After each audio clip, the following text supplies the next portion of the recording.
Ya mohon teman-temannya ya, sahabat-sahabat UAH, sahabat-sahabat Ustadz Adi Hidayat, mohonlah temannya diluruskan.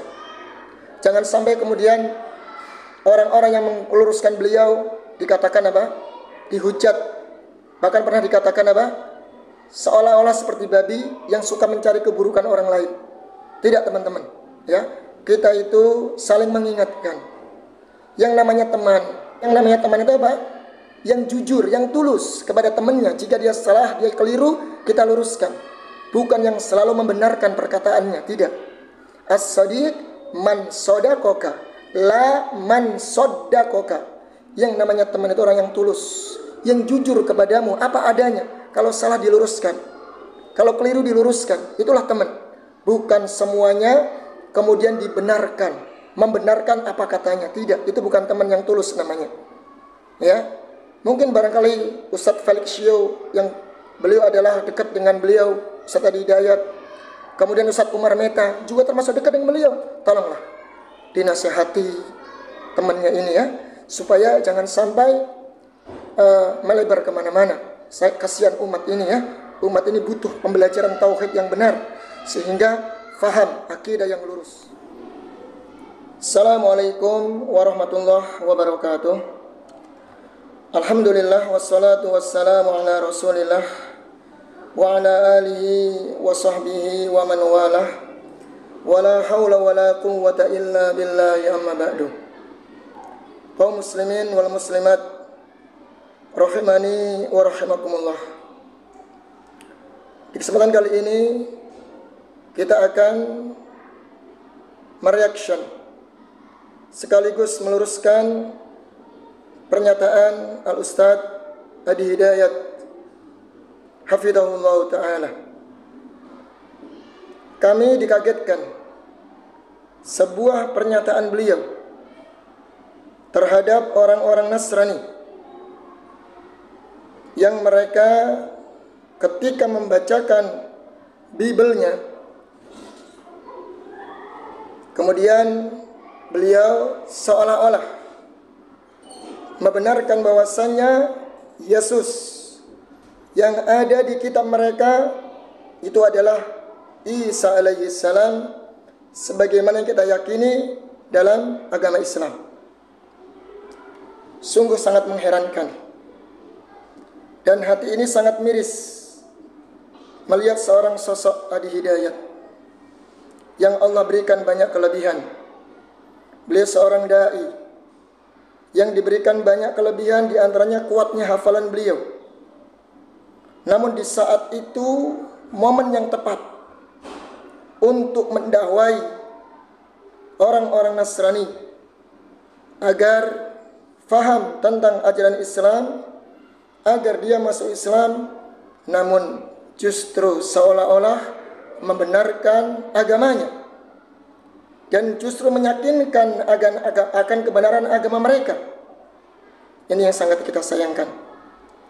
Baik teman-teman, kita akan simak dulu videonya.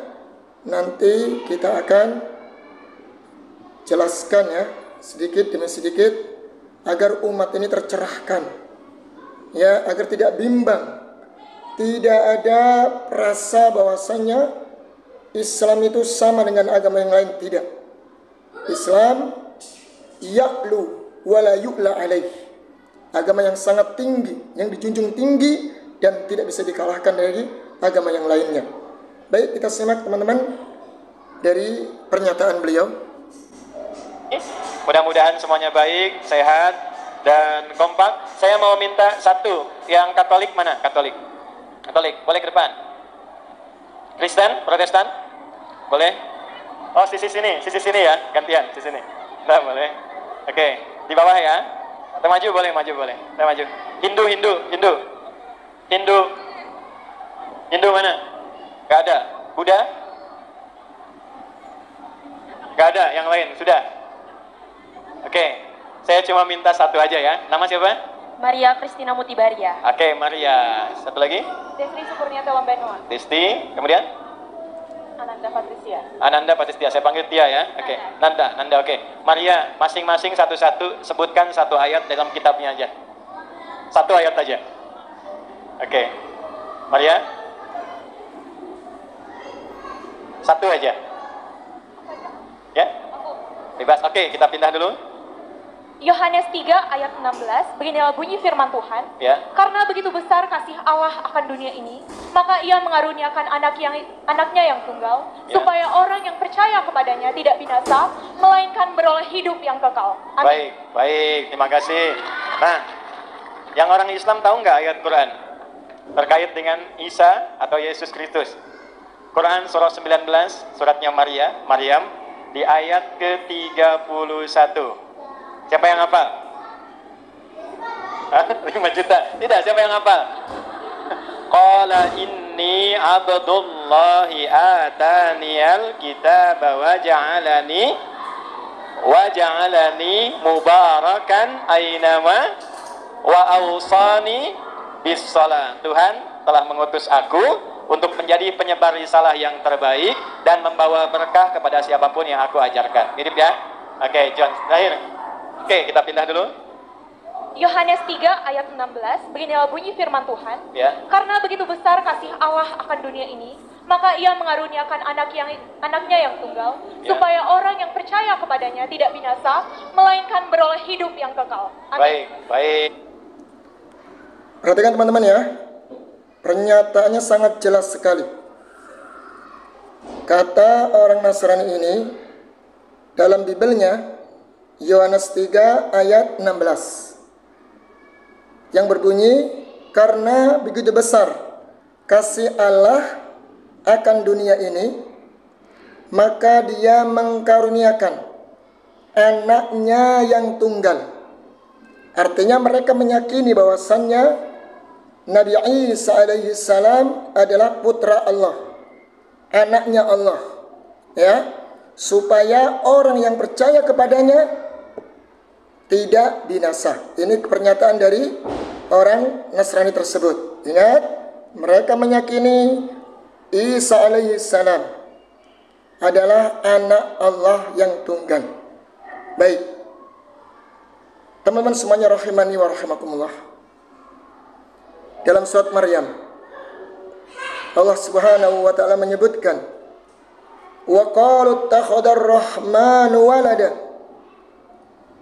Sungguh mereka orang-orang Nasrani menyatakan bahwasanya Allah memiliki anak. Laqad ji'tum syai'an idda. Sungguh kalian telah mendatangkan sesuatu yang murka, yang mungkar. Takadus samawati yatafattarna wa tanshaqqul ardu wa takhirrul jibalu hadda an da'u lirrahmani walada. Takadus samawatu yatafattarna. Hampir-hampir langit ini terbelah, pecah, dan bumi ini terbelah. Wa takhirrul jibalu hadda, dan gunung itu runtuh. Kenapa demikian? Ang da'u lirrahmani walada. Ketika mereka menyerukan bahwasanya Allah memiliki anak. Allahul musta'an.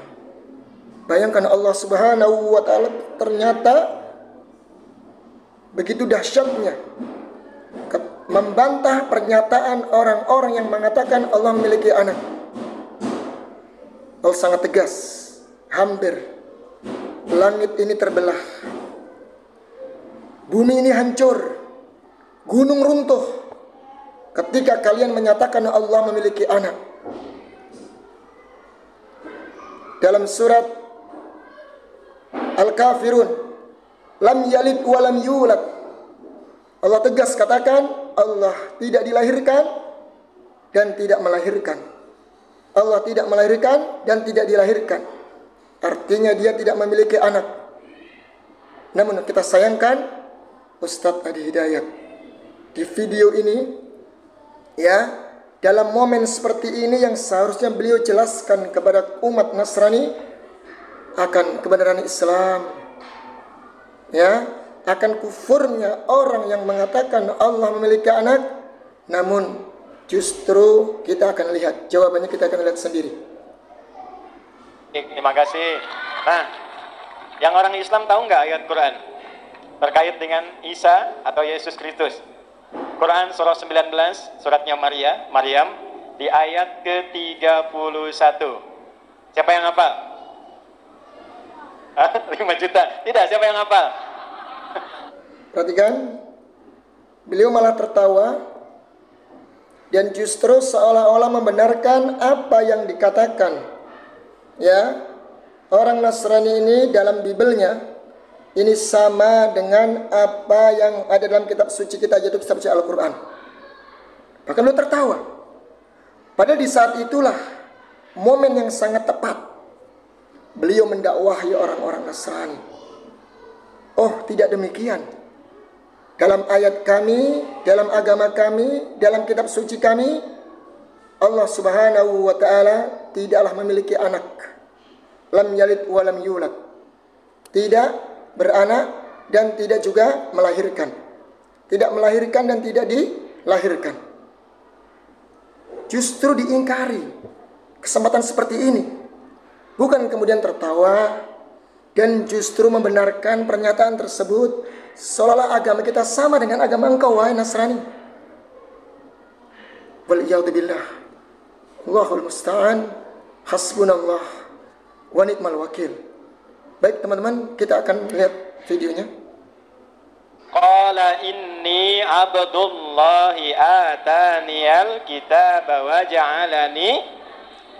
ja'alani mubarakan aynama wa awsani bis salat. Tuhan telah mengutus aku untuk menjadi penyebar risalah yang terbaik dan membawa berkah kepada siapapun yang aku ajarkan. Mirip ya?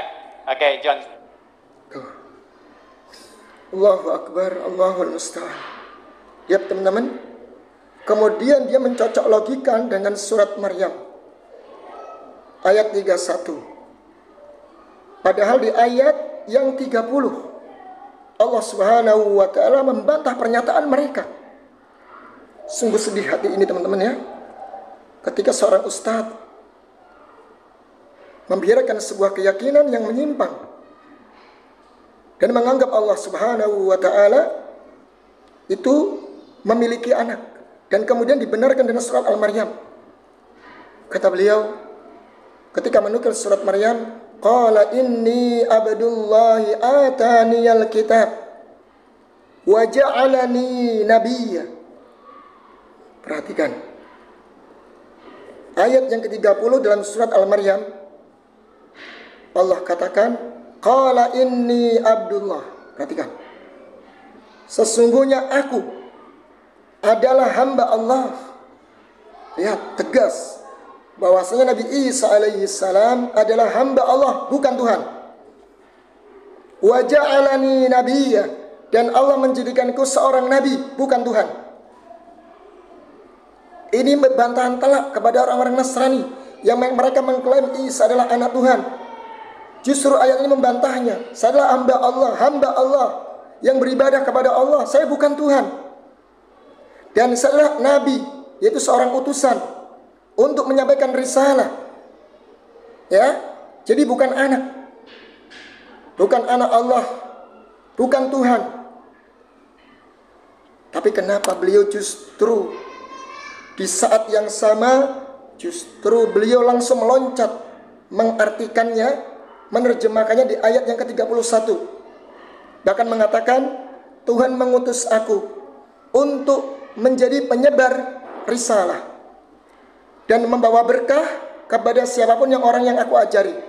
Yang di ayat yang selanjutnya berbunyi, wa ja'alani mubarakan aynama kuntu wa awsani bis salati waz zakati ma dumtu hayya. Coba Ustaz tadi dilanjut, coba ayat berikutnya. Wa ja'alani mubarakan, dan Allah menjadikan aku berkah. Ya, menjadikan manusia yang membawa keberkahan dimanapun aku berada. Aina ma kuntu. Kemudian Allah perintahkan aku untuk salat. Lihat, Allah perintahkan aku untuk salat. Nabi Isa alaihissalam diperintahkan untuk salat. Sekarang ada nggak ajaran Nasrani itu salat? Tidak ada. Yang ada ibadah seminggu sekali di gereja. Artinya tidak sama. Nabi Isa alaihissalam melaksanakan salat. waz zakah, kemudian juga menunaikan zakat, membayar zakat. Ada nggak di ajaran Nasrani itu membayar zakat? Yang ada perpuluhan. Di Islam nggak ada. Nabi Isa alaihissalam tidak mengajarkan perpuluhan. Nabi Isa alaihissalam mengajarkan sholat, diperintahkan membayar zakat, bukan membayar perpuluhan. Itu yang seharusnya didakwakan kepada mereka. Nggak sama ya, wahai saudaraku, tidak sama. Tapi kenapa beliau diam begitu saja, lantas justru membenarkan pernyataan orang Nasrani tersebut? Allahu Akbar. Sedih rasanya hati ini ketika Allah Subhanahu wa ta'ala dinyatakan memiliki anak. Ya, dikatakan Isa alaihissalam anak Tuhan.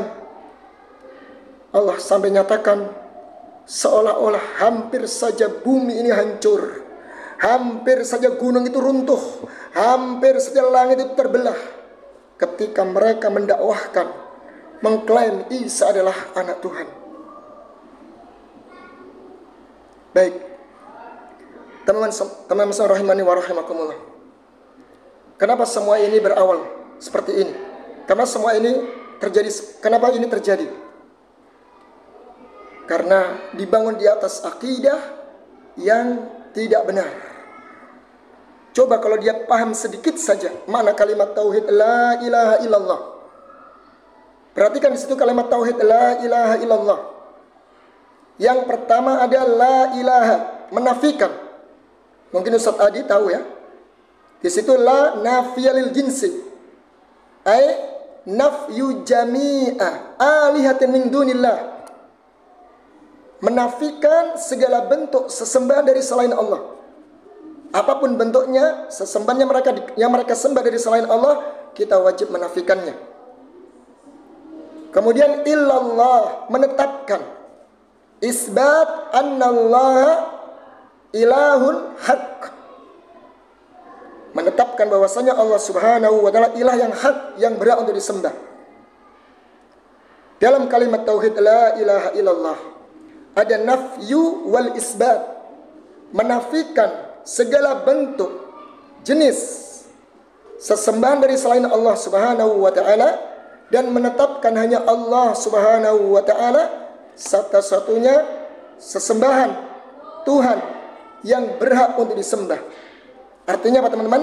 Al-kufru bima yu'badu min dunillah, yaitu mengingkari, mengkufuri segala bentuk sesembahan dari selain Allah Subhanahu wa ta'ala. Dan dalam Al-Quran sangat indah sekali ketika Allah Subhanahu wa ta'ala menyebutkan perintah menyembahnya, Allah iringi larangan untuk menyembah kepada selain Allah. Kita buktikan. Allah berfirman, wa'budullaha wa la tusyriku bihi syai'a. Sembahlah Allah, jangan kau sekutukan sedikit pun. Lihat, ketika Allah perintahkan kita menyembah hanya kepada Allah, di saat yang sama Allah nafikan, Allah larang kita sesembahan-sesembahan dari selain Allah, dan Allah larang menyekutukan Allah sedikit pun. Kita buktikan lagi di ayat yang lain. Walaqad ba'asna fi kulli ummatin rasulan an ibudullah wajtanibut taghut. Sungguh kami telah mengutus seorang rasul di setiap umat, seorang rasul. Apa tujuannya? An ibudullah, untuk menyembah hanya kepada Allah. Dan Allah di situ di saat yang sama wajtanibut taghut, agar menjauhi taghut, sesembahan dari selain Allah. Sesembahan dari selain Allah.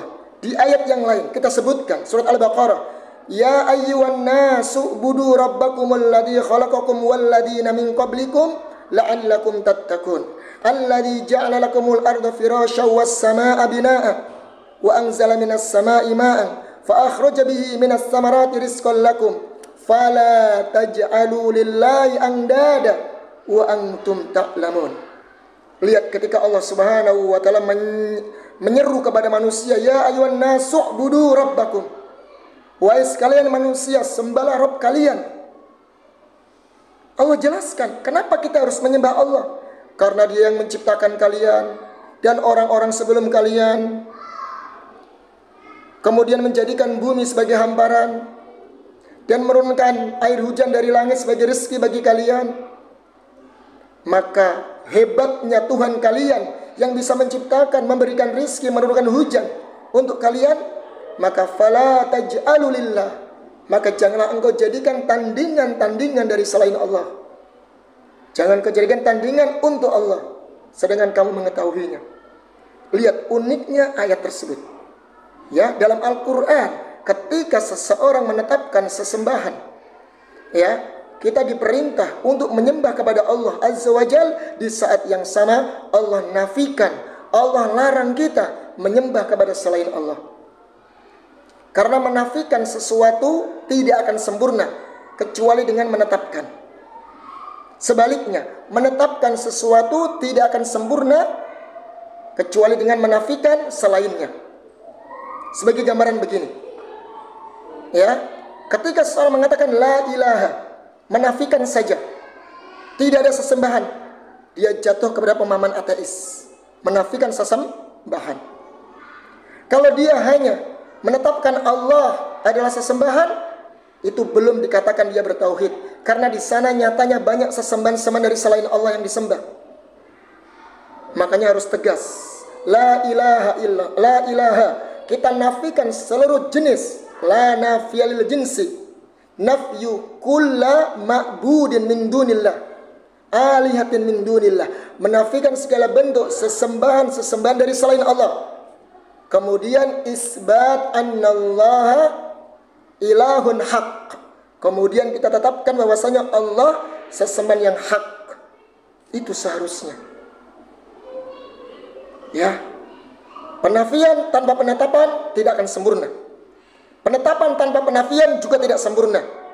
Makanya dalam Al-Quran diiringi bersamaan perintah menyembah Allah, di saat yang sama Allah larang kita menyekutukan Allah Azza wa Jalla. Ini kalau paham tauhid la ilaha illallah, ini sudah bisa tahu bahwasanya sesembahan dari selain Allah itu batil, bukan kemudian membenarkan. Ini ladang antum untuk berdakwah di saat ini. Tapi sangat disayangkan.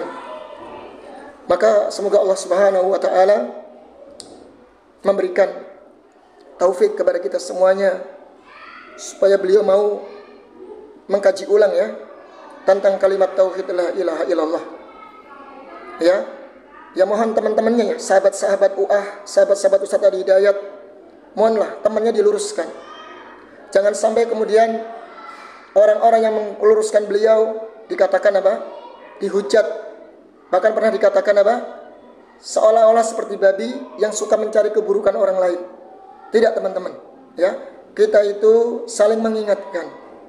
Yang namanya teman, ya, dalam kata yang namanya teman itu apa?